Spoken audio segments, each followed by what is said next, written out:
ज्योतिष का ज्ञान यह रे रहस्य Astrology's knowledge deep as sea नक्षत्र कहानियाँ कहता यहाँ Constellations tell their stories to thee kundalini जगाओ आत्मा जागृत करो Awaken Kundalini, let your spirit rise ऊर्जा भीतर से बहती है Energy flows from deep inside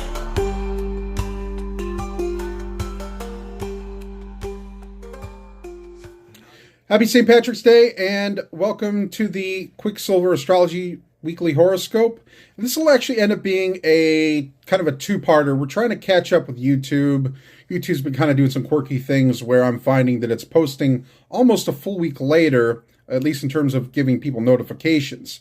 So while the video is always going to be up there, if you don't see it and you're not seeing the notifications, make sure to click on the actual channel itself, and then you can go to videos and you'll find the newest videos up at the top. So if you're not getting the notification, go there instead, and you'll be able to find a more updated, recent video for the weekly horoscope. So check that out. Apologies if you've not been seeing it in notifications, but yeah, that's outside of my control. Unfortunately, YouTube kind of does some quirky stuff. But with that being said, let's kind of jump into a little bit of the report. It is March 17th, and we're going to, since we're going to kind of do a combined horoscope, we're going to kind of condense this a bit and not go into things as much as we normally would. But this is kind of get us on track, and then we're going to go back to the normal format. It's just going to be a little bit different for this week since we have to kind of catch up with YouTube. So things have been progressively getting slower, and I've noticed that if I post a week ahead of time, we should be getting back to normal. So let's go ahead and do that. We're going to talk about really the biggest thing in terms of other than lunar movements. We have the Sun conjunct Neptune. We have the Sun at 29 degrees of Pisces and Neptune at 29 degrees of Pisces. So when the Sun is combined with another planet, when it's basically right on top of it, or within a few degrees, it tends to combust it, is what it's called. And that terminology essentially means that we're kind of weakening or burning out, if you want to say that, kind of the other planet that's with the Sun itself. So the Sun is going to take precedence, its energy. But the Sun being in Pisces, and then also Neptune with Pisces, it's kind of a double dose. So the focus is Pisces because of the Sun. The Sun brings focus to something. And then Neptune itself is kind of, a twofer with the Piscean energy. Neptune rules Pisces. So we have double deep emotions, or we would, if the Sun wouldn't combust it. So in this case, the Sun is going to kind of work in such a way that although, yes, we do have the Piscean energy, it's going to be muted in the sense that this has become more normal for us to experience this energy at this time. It's not going to feel too emotional because we have the Sun kind of helping us out to normalize that energy, or otherwise the Neptune and Pisces could be quite overwhelming for us. It can make us tired, it can make us sleepy, it can make us confused at times, and then especially with the Sun and Neptune together, the Sun is kind of that mental energy and mental focus, and Neptune brings confusion to that. So are Pisces typically confused sometimes? I mean, it could be that. Yeah, I mean, we're not just talking about Pisces, we're talking about the weekly horoscope here. So if you do have your Sun in Pisces, tell me in the comments how you feel. I'm interested to know about those Pisces out there. Being a Capricorn, that's kind of far from me in terms of how I see the world and experience things myself. I don't have a lot of Piscean energy going on, other than I do have some planets in Pisces myself. But I will say that the whole experience of this Neptune and Pisces energy has been makes me lethargic. I do experience that, and I'm sure a lot of people have been experiencing that too. So kind of have to refocus our energy and efforts this week and in general with the Neptune sitting in Pisces, but it's almost through it. So coming up soon, we'll be having a very different report and a different talk when Neptune moves into Aries. And that will be fascinating because Neptune brings confusion, and especially into a sign that's very mentally focused, such as Aries. That's going to cause some interesting things to happen. Not sure where that's going to go. It could get very interesting, especially with all the craziness we have going on in the world right now and the shift from Pluto to Aquarius. That's going to cause a lot of changes in and of itself. And then when you add Neptune into Aries, that's really going to topple things. That not to mention the fact that you have Pluto already moving through, has moved out of Capricorn and into Aquarius now. So we've lost a lot of the old structures that we had before. And now we're rebuilding things, doing a complete clean sweep, wiping things out and having to start over in a new way. But with the Neptune in Aries, that can kind of have a similar effect. It's interesting when we look at the card of the Emperor as a representation of the sign of Aries. And you have that Neptune, which wipes things away like a tidal wave. You know, it's that Neptunian water energy and washes things out. So it can be a clean sweep for people mentally. It can be a good thing if you're into meditation and involved in things such as that and finding mental clarity and mental focus. It can give you a clean sweep there. So if you're involved in a meditational practice, I would consider amping it up at this time over the next couple weeks and seeing if you can get some progress there more so than you would otherwise. But when we're talking about and I don't want to get too much into it because I kind of want to try and save that for a couple weeks ahead. We pretty much touched on a little bit of what it's going to mean to have Neptune and Aries, but without getting into too much of the mental side of things, we will talk about how it's similar to the Pluto and Aquarius in the sense that, yeah, it's going to change things structurally too, because Aries is the boss. And the boss is attached to lots of these world structures we have with Capricorn. So the ruling sense of the Emperor, it has some energies that are related to Capricorn, although they're not actually the same thing, of course. Just the ideas in themselves of structures, rulership, ownership, physical structures that are tied to these edifices, government, big banks, big business, big things in general that have been around. It's going to be tied to that Aries energy also in its own way. Nothing is separate. Nothing is really isolated. You know, we don't live in a vacuum. So this energy that we experience is very much tied together in its own ways. And we have to see the connections and patterns. And the reason why I do the system with the tarot connected to the astrology and the specific degrees and minor arcana is because it shows those details, and we can dive deeper and see the connections with the planets and how they manifest as water, air, earth, and fire in the minor arcana. Each individual tarot card gives us a unique flavor, and when we tap into that elemental energy, the tarot cards really speak to what it is that they're going to affect, and we can even use those to predict things that are going to happen during the time that those planets actually hit that placement in that specific degree. This helps us to kind of identify how things might go a little bit more clearly. Now, of course, there's things such as the Sabian symbols. We've heard a lot about that in the world of astrology. Yeah, that's another way to do things too. This is a little bit different though. We've gone ahead and I've gone ahead and taken the system of the Golden Dawn Tarot with the decans and expanded it further so now each and every degree fits perfectly with a very intricate system and identifies the placements specifically down to a tarot card when we're talking about the degrees. That's also paired with the planet as a major arcana and the sign as a major arcana, giving us a 3-card reading. So that 3-card reading is going to kind of boil things down to us into how the energy is possibly going to manifest in different ways. And then we can also take it a step further, which I do in this channel normally, adding the aspects of the, when we have the different tarot cards that are associated with the aspects, we end up having kind of a pairing of 6 cards for the most part. We can go a little bit deeper in that and look at houses too, but we tend not to need those. Certain circumstances, we might look more at that. But what we end up with is a 6-card reading, because then we have 2 planets, 2 signs, and then 2 degrees, 2-degree placements. So then we have a total of 6 cards that we're looking at for those aspects that we've created. Unless it's a conjunction, then we're looking at 1 degree, 2 planets, and one sign. So then we end up with essentially with a 4-card reading. But the way you'll see it on my channel typically is that there will be 2 minor arcana. I don't show the major arcana for the planet and the sign. There's some previous videos. If you want to know how that's generated, you can find them. There's a 10-part series basically on the Quicksilver Astrology channel. Now there's 2 Quicksilver Astrology channels.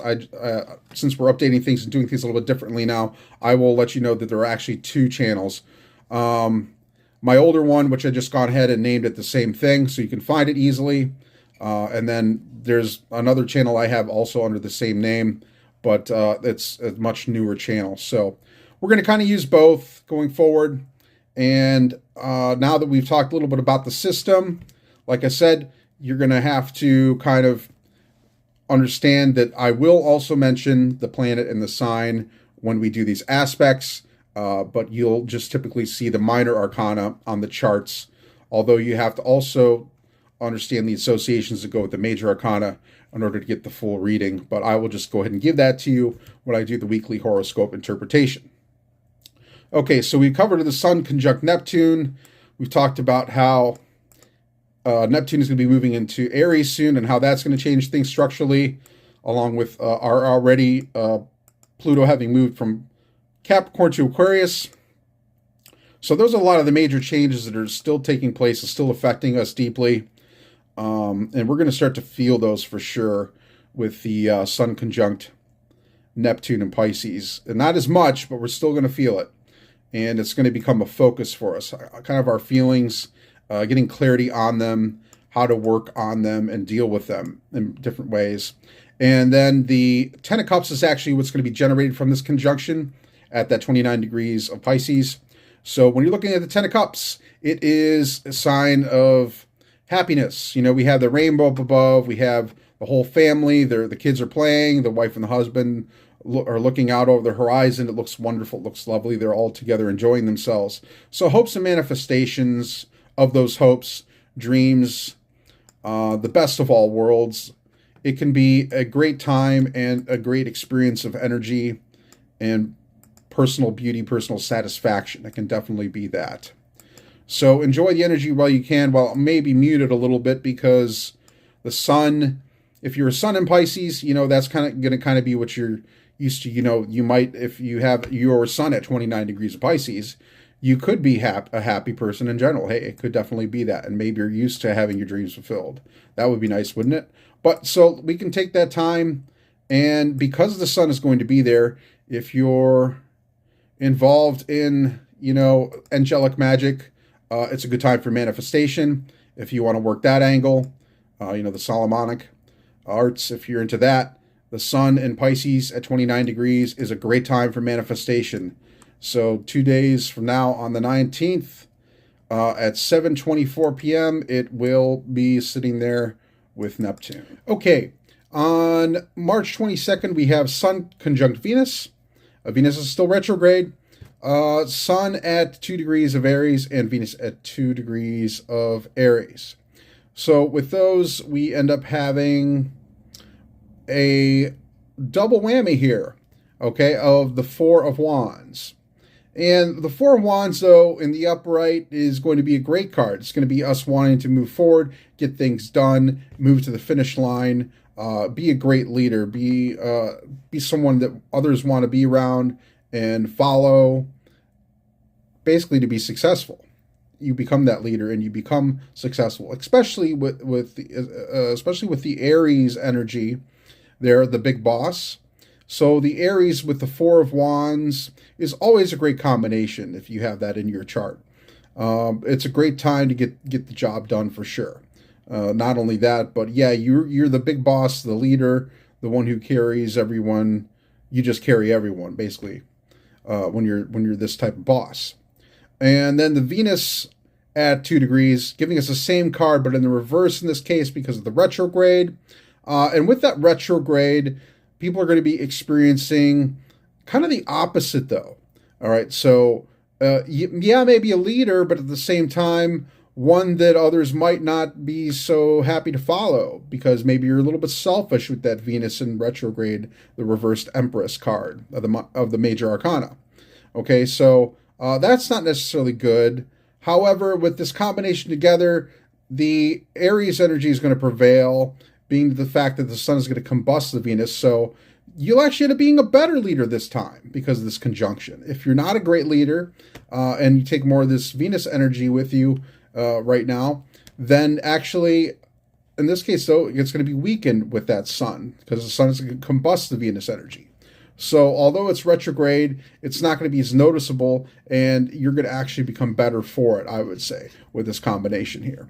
The upright card is going to win out over the reversal in this particular case because the sun is conjunct and combust Venus. Okay, so we're going to go ahead and jump into the next week also because we're making this a two-part, essentially, this week and next week, so we can catch YouTube up, hopefully, and have a post for a week ahead, or which should actually end up being right on time with the notifications. So with that being said, I'm also going to cover the new moon that's coming up, as well as some of the transits, if there's any. We'll have to check and see what's coming up. But once we cover the aspects, we'll move into those. And let's go ahead and start off with next week. And the next day we have an aspect of interest will end up being on March 24th. And if you're looking at where the planets will be then, the sun will end up conjuncting Mercury at 4 degrees. And Mercury will also be there at 4 degrees too. So both the sun and Mercury will be in Aries at 4 degrees.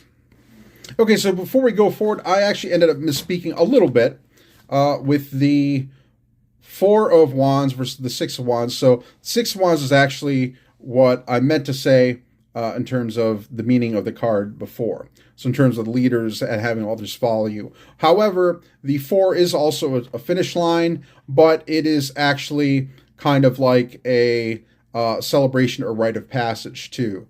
So the Aries is going to bring others through a rite of passage, in a sense speaking, to a finish line, to a conclusion. So yes, that is going to happen, but I did misspeak just slightly a little bit. So that goal or that rite of passage can end up becoming more of a selfish one with the Venus energy, and the Aries energy is the one that's going to carry it forward. So it will happen. It's going to basically be Venus is going to be dragged into a situation, kicking and screaming in a manner of speaking. Maybe not that bad, but it will not want to do something, and the Aries energy of the martial energy of Aries is going to make that happen regardless of whether Venus wants to happen or not. So it's a best case situation for Venus to go ahead and go along with that energy, because in this case, Aries is going to win out. Mars is going to be the decision maker in a sense, because the sun in Aries will be the particular energy that moves that forward. So now, actually, this is where we'll talk about the 6 of Wands, which, again, unfortunately, mix that up a little bit, but it does happen with this. It's very easy to mix them up sometimes. The 6 of Wands with the Sun conjunct Mercury, we're kind of looking at a situation, again, where Mercury is going to be combust a little bit. Although it does move very quickly, Mercury's influence will still end up being there. It's going to be watered down a little bit by the sun, but Mercury is that communication aspect of things, exchange. It can be kind of about the internet in a manner of speaking. And then with the sun at 4 degrees of Aries and moving forward, it's leading to something. So maybe it's carrying a project to finish as well. Yeah, we do have that finish energy both within the 6 and the 4 of Wands. Now, Sun and Aries, again, it's that leadership energy, and definitely others are following in this case with the 6 of Wands. So it could even still be that with the 4 a little bit too, but 6 is definitely the case where it is leader and it's other people following and getting in line in a manner of sense, getting in a line that they're going to do what they're told. That's what Aries does in this case, because they know it's best for them and they will win too with the leader, which is Aries in this case. He's a winner, and they will win with him. And that's kind of what's going on. And he might even tell him that too with Mercury. He'll say, this is my plan, stick to it, and we're all going to do well here. So that's kind of what that Sun conjunct Mercury energy is, whether that's, creating a new website, being the leader there, and having other people help you build it. Mercury is that exchange communication energy in whatever way that manifests. It's a form of communication. Our next major aspect takes place on Thursday, March 27th, and Venus conjuncts Neptune. Venus at 29 degrees of Pisces and Neptune at 20 degrees of Pisces. And okay, again, hey, we have the 10 of Cups for our conjunction card here. And although Venus is, reversed, it might be a little bit tougher than usual because we have both planets, both very deeply emotional here. And then the fact that we have a retrograde, which means we have a reversal now for our 10 of Cups, and then we have an upright 10 of Cups. So, it's probably going to be a wild ride in terms of emotions for this particular conjunction on Thursday next week, because it'll be like a push-pull type of thing. It's like, well, I really want to, but if I do, then I'll have these feelings, and then they'll feel that way because I did this. It'll be mostly kind of like that. That's what I'm anticipating it's going to be like. So, although you might come out on top, you also might not, because Neptune here, and this is not a Sun conjunct, this is a Venus conjunct Neptune. So, yeah, the emotions are going to win out, but because Venus is still retrograde, it's going to become more selfish in the sense of how one is feeling. And because Pisces is an outer planet, it tends to be for the greater good. We're talking about the greater good, essentially. Aquarius is more of that. But Neptune is related to the spiritual development and kind of deep healing on an emotional and spiritual level. Although it can be about physical illness, it should not be ultimately about emotional. Well, while it does definitely mean at times that it can be emotional desolation in kind of a sense, or melancholy sensations, it's ultimately about moving forward and spiritual transformation in a positive sense. That's what we want to hope for. But Venus is not really concerned about that here. Venus is more concerned about themselves, how they feel, not how everyone else feels. Not about development, kind of just being stagnant and wanting to kind of sulk, perhaps, or feel good on its own by itself. Not that it has to be by itself, but its feelings are concerned for itself in this particular case in Pisces. So it's going to be about that. And the 10 of Cups, in the reversal, it's not about dreams or hopes, manifestations. So you have your manifestations, things have happened on one side of the coin, but then they might not have happened the way you wanted them to, and they still could have happened. It's just not what you were expecting, or the emotional attachment to it, how you felt about it. Let's be real, it's an attachment, at the end of the day, because these things are going to be grandiose for you in a sense in your own personal life, because it's going to be the 10 of Cups, and it's your own personal hopes, dreams, and emotions. So because of those reasons, you're going to feel a strong attachment to them. There's going to be a lot of disappointment, but there also might be lots of happiness too. It's a mixed bag here. It's a 50-50 type of situation, probably minimum. It can kind of swing either way a little bit more than another, depending upon what you have in your personal chart. So that can greatly affect this whole period of the Venus conjunct Neptune. So do be wary of that you'll probably be going through a lot. We'll all probably be going through a lot emotionally, and feeling sensations of dissatisfaction and satisfaction, even perhaps at the very same time for different reasons, or the same reason. It could be the cause, one cause, and several emotional results. Okay, so for March 29th, we have our new moon. Sun is at 9 degrees of Aries, and the moon is at 9 degrees of Aries. And this gives us the Two of Wands. So when the sun transited into Aries, we ended up having the 2 wands at 0 degrees, and now we have the 2 wands again in the next octave at the 9. So at the 9 of Aries, yeah, giving us the 2 of Wands, we're going through a doorway. So we entered one doorway for the mind, and we're going to enter another one in terms of the emotions this coming 29th. So entering Aries in the sense the mind goes first, now the emotions follow up. So there's this period of this kind of transformative possibility for us. It is an evolutionary possibility, and that's kind of the main goal of this channel, is to talk about evolutionary astrology in a new way with the system that I've created.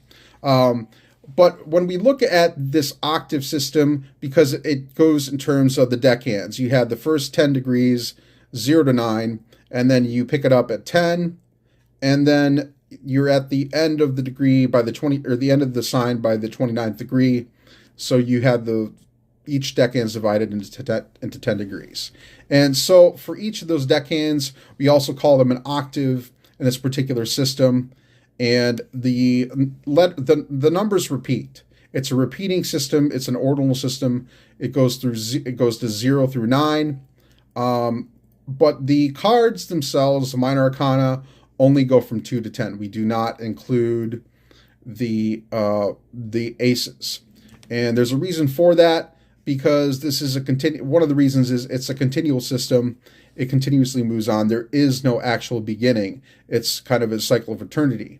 So we don't ever really truly have a beginning, and not anything is singular.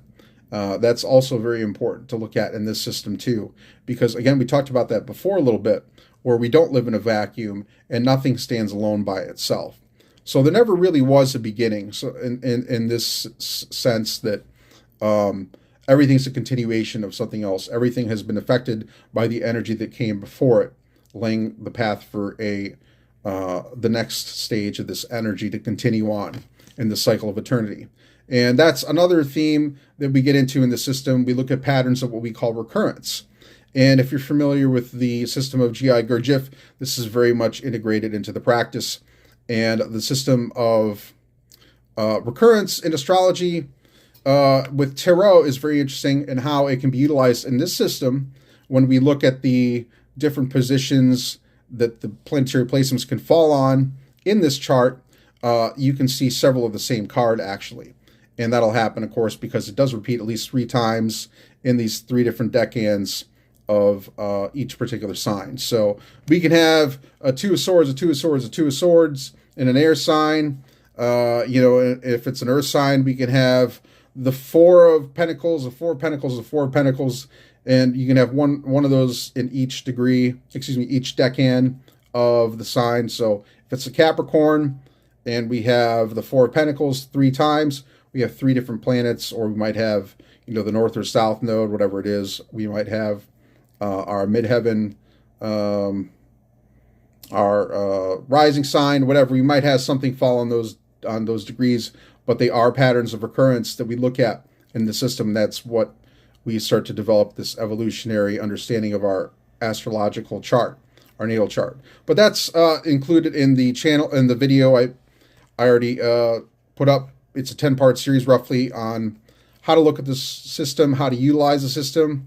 And with that being said, let's get back into where we transition from, which is the Sun conjunct Moon. And so Sun at 9 degrees of Aries, and with the Moon there, we end up having, like I said, we have the 2 of Wands, which is that gateway card. It's that doorway. 2 wands are there. The man is standing with one in his hand and one is behind him. So maybe an opportunity has left him, but another presents itself, or he's looking forward ahead to what he's going to do in the very near future, and the past is behind him. So it can also be about the past and the future going forward. It's about a position in time, observing yourself in the very moments you're in, and not letting the past catch up with you in the sense that it sticks with you and it becomes the center of your focus. Moving forward is the goal, but we're not thinking about it because we're observing what we're doing right now. And if we're concerning ourselves with our thoughts in the future, then we can lose ourselves and become identified with what's ahead and not do what we need to do.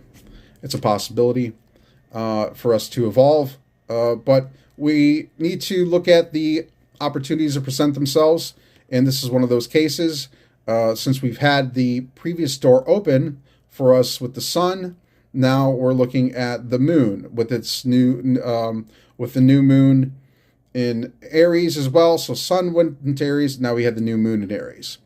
So this is going to be the mental following up with the emotional after it. So catching us up, and then hopefully this alignment can bring us into ourselves and how we should conduct ourselves. The Aries energy is about being the boss for oneself. With these two gateways opening up, you might find yourself becoming more organized, more in charge of yourself and what you need to do just to handle your own business and your life in general. So take advantage of these opportunities. Hopefully they align well with your chart. And now we will move on to the emotional side of things with this gateway, right? So let's take advantage of it. Sun conjunct moon being the new moon. And the rest of the week, there doesn't seem to be anything. But we are also, once we finish here, we're going to also talk about any upcoming transits, see if there's any of those.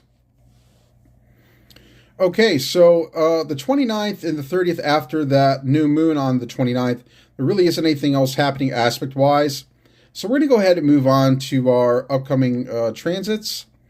And we already talked about Aries entering, the sun entering Aries a little bit already. Now the next one we'll be talking about that happens on the 27th, Thursday, is that Venus retrogrades even further back into Pisces.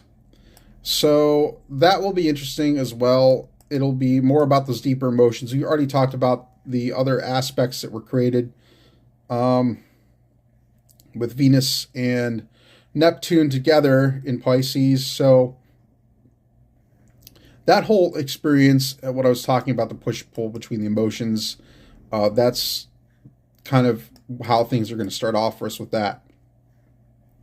And that energy, once we start with that energy, we kind of continue on with it for a bit. It's one of those things where Venus and Neptune together are a very strong emotional pair, and those effects will be felt for a while.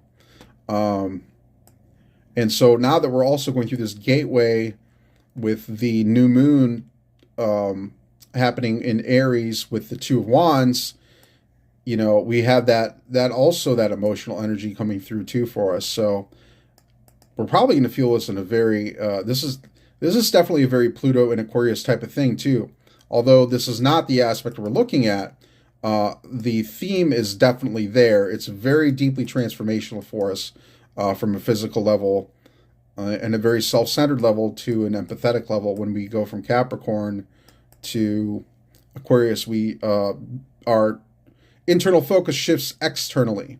And that's what's happening right now. And for Pluto to be kind of focused in Capricorn for a while, it's focused on itself, but then that becomes a really heavy wrecking ball in terms of internally speaking, when we're moving from things that are happening to us on a physical, personal level, and then somehow that shifts into a collective level. So it's going to be probably something that we're working on that's going to affect other people too. If we're doing the things that we should be doing, evolutionarily speaking, although that's not always the case.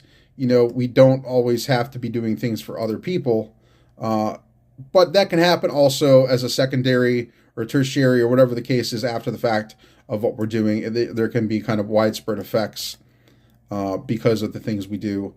And because of the planets that are there, they can happen in such a way that they affect everyone else, whether or not we know it, especially on an emotional level, when we have this Venus retrograde energy and then the new moon as well. So with that being said, there's not much more. We do have a couple more days left and two more things we can look at as well. So March 29th, Saturday, Mercury's going to retrograde in Pisces. And that's going to be kind of that can be a kind of a confusing confusing conversation. Confusing conversation. Wow, I'm already feeling the effects of Mercury retrograding in Pisces, not able to communicate well. That's going to be part of that, especially on an emotional level. That's not going to, it's going to muddy the waters. Pisces is going to muddy the waters of communication in general. So do be conscious of that as much as you can, because Mercury in Pisces is going to make us not want to be conscious in a sense. We're not going to want to communicate or worry about communication.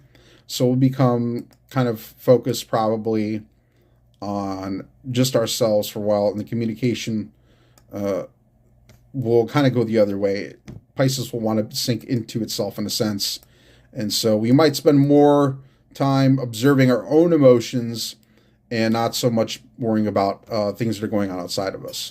And that can be kind of how we deal with that energy in that mercurial energy in Pisces during that retrograde. And then our last one we'll be looking at is now, okay, so I thought I actually wasn't going to talk about it, but we do just make it. We make this transit just before the end of the next week, March 30th. So on Sunday, March 30th, Neptune enters Aries. So big deal, okay? And that's going to be a game changer. Yeah, so with Neptune entering Aries at 0 degrees, again, guess what? We're looking at that Two of Wands. There's going to be another gateway that's going to be opening, but it might not be one we want to open. The Two of Wands can be about division, and the Neptune in Aries, that kind of leads me to think about a lot of mental illness possibilities. So Aries is the mind and Neptune is illness in general. So yeah, it kind of goes hand in hand. And then you have that Two of Wands, which can kind of be like a split personality type of thing, a schizophrenia type of situation, perhaps, however you want to call it. You know, I'm not I don't know what condition it might be, but it can definitely manifest as a number of mental illnesses for sure. And then, as we said also before, the possibility of the energy manifesting in another clean sweep type of situation, because Aries is the boss and related to structural organizations in general, structural things, organizational things, business, big institutions, government institutions, but mostly not. It's not necessarily the thing that in and of itself, but it's the people that watch over the thing. It's the leaders, and they get removed. That's because of Pluto. So yeah, we've had some changes in terms of the businesses. I mean, we've already had a lot of change in leaders for sure, but now there's going to be even more, much more change. A lot of leaders are going to be removed, and will something else be put in their place? I don't know. Who's going to take over? What's going to happen? Neptune in Aries is going to be a whole nother ball game for us. But we're all going to have to navigate the field of mental distress. A lot of heavy duty mental things will be affecting us. It can be stress, emotional stress that affects us mentally, or vice versa. We can kind of have both those things going on. But being is that Neptune is, the clean sweep card, the emotional card, and we're talking about in terms of major arcana, the tarot card of the Hanged Man is one of those deep mystery cards, okay? Another very deep mystery for us. And it's about self-sacrifice too, in a sense that we have to sacrifice something of ourself in order to evolve. It's also part of that. And that'll be playing out in certainly a very interesting way. Aries is, if we talk about, and I don't want to talk about Christian esotericism so much because, I really don't aspire to or relate myself to any one particular religion, so to speak. But if we are talking about Christian symbolism and the tarot, the image of Aries and the Emperor would not be that. It would be considered either the judgment seat of Christ or the rulership throne of Christ. in that sense. And we're just talking symbolism. We're not talking belief here. We're the symbols that exist in and of themselves, the stories behind them, and how that affects. Because stories are very much intertwined with the way we experience reality, and that's why these tarot cards are so powerful. And the Rider-Waite especially, because it is a multifaceted, multi-religious system. You know, it's got Egyptian symbolism, Mithraism, definitely a lot of Greek mysticism in there, Hebrew mysticism, Solomonic mysticism, which is basically still Christianity, and then also the Hebrew mysticism's tied up in that too. But there's a lot of different systems and relationships that are tied into these cards. And the one that kind of just stuck out to me in this particular instance was the Christian symbolism and, you know, this seat of Christ and then the Neptune moving in there as the hangman. The hangman is actually, it looks more like a cross. And that's another, you know, or obviously another Christian symbolism. And instead of, and then this is where we go into another type of religious legomenism, if you will, this ancient story of symbolism. We look at the hangman as Odin, you know, who hung himself on a tree and gave up one of his eyes. So for this wisdom, this greater knowledge. Aries is about wisdom and sacrificing something to get that wisdom is kind of what this is. And that's what we can definitely associate both the religions, you know, of the Northmen, Viking, whatever you want to call it, this Odin figure, and then you have this Christ figure too, because you have the planet of Neptune, Odin, meeting with this Christ figure enthroned in Aries on, you know, the emperor's seat. So this rulership and the sacrifice in order to get this rulership. And it might not even be, it's a different type of rulership that's going to come into play here with the symbolism that we're looking at, because it's not going to be, and this is kind of also, I think, where Pluto is going to have a major effect with moving on a Capricorn into Aquarius. And then now you have Neptune moving into Aries. So this is going to be a big deal. And it's going to probably change the way a lot of us look at things in general. And experience things. So the bosses and leaders will be affected in an emotional way, and either it might make them step down, or maybe they'll become ill. It could be that too. If you're, you know, somebody in a big office, an illness might cause you to step down and no longer be able to keep up that position. That's also a possibility too. So a lot of things are going to be going on with this that are going to cause changes in leadership. Or the leaders themselves will become affected by other people's emotions. I definitely see that too, especially with this heavy Aquarian energy. So it's a collective transformation that's going to affect the leadership, and the leadership might have to be more concerned about the collective and how that's going to play out, and how the energy is going to be, you know, reflected back and transform, how it's going to transform the situation. You know, there's a lot of different ways we can look at this, and a lot of different astrology to consider.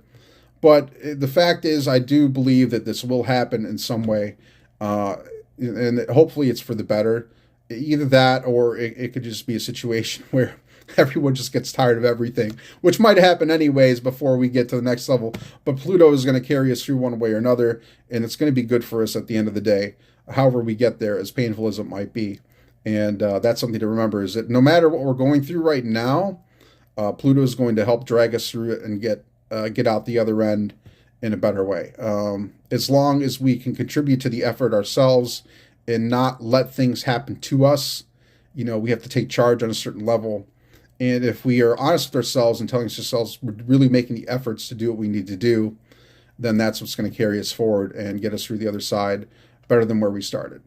And that's what I got to say today. We'll leave it at that. It's been a longer report perhaps now than normally expected, but we're doing 2 weeks together, so really it's 2 short reports put together to catch us up, to get us to around YouTube's quirks with the posting of the notifications. So I'm Tony Victory. Thanks for listening to the Astrological Tarot Report, our weekly horoscope. Please like, subscribe, and comment. QuicksilverAstrology.com is a website. And also now there are 2 YouTube channels. And thanks for listening. My name is Tony Victor, and I wanted to share with you a little bit about some of the things I've been working on and I have available now. There's a tarot deck that goes along kind of with this book here, Zohar and the Enochian Code of Knowledge. So it's a book on the Enochian system, if you're not familiar with that. That is an angelic system that was developed by John Dee and Edward Kelly during the time of Queen Elizabeth and her reign. And she relied on John Dee to be her court astrologer and give her advice on all sorts of things, including military advice and whatever else she might need. But later on in time, this system kind of, it was hidden for a time, and then it became more available to people. People are starting to really get into it now, actually, during this time. And I think it's quite a good book for people to pick up and take a look at. It gives kind of a structure to something that didn't necessarily have as much structure before. It becomes related to the Zohar and the Kabbalah. And how does it get there? Well, you need to read and check it out. But just to flip through it real quick, and you can see some of the other titles I have available there in the QR code for the store. But there's a lot of different studies that I've done on this and kind of broken it down into different sections on the Gematria, and like I said, the Kabbalah and the Zohar. There's different charts in there relating to the Tablet of Knowledge, and it's kind of one of the more obscure parts of the Enochian system. However, it definitely requires some looking into. At a certain point, you'll come across it in your readings if you read enough of the Enochian system. So yes, I've also gone ahead and figured out some Gematria for this as it relates to other forms of Gematria, and that's kind of in the back of the book there. So there's a system to look at and another chart as it corresponds to the Greek and the Hebrew. But you'll have to take a look at that and explore that on your own. But yeah, the Tablet of Knowledge, one of those more obscure things that that's not really talked about in the Enochian system so much, and yet it's one of the more important things in it. At some point, it helps us open the Book of the Loga and understand that. And this here is the tarot deck that kind of goes along with that. I developed it based on the Gematria. So Aleister Crowley kind of developed his own tarot and how it corresponded with the Kabbalah and Gematria. And this is kind of one of those decks where we do the same thing, or I do the same thing, I guess. I've done the same thing. And we get some interesting artwork here. You can see this in full on the website, quicksilverastrology.com. It shows you all the cards, and you can just go ahead and look at all of them there.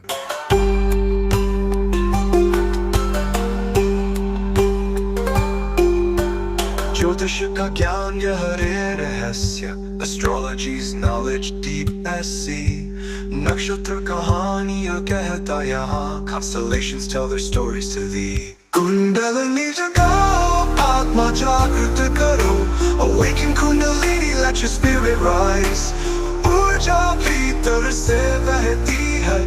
Energy flows from deep inside.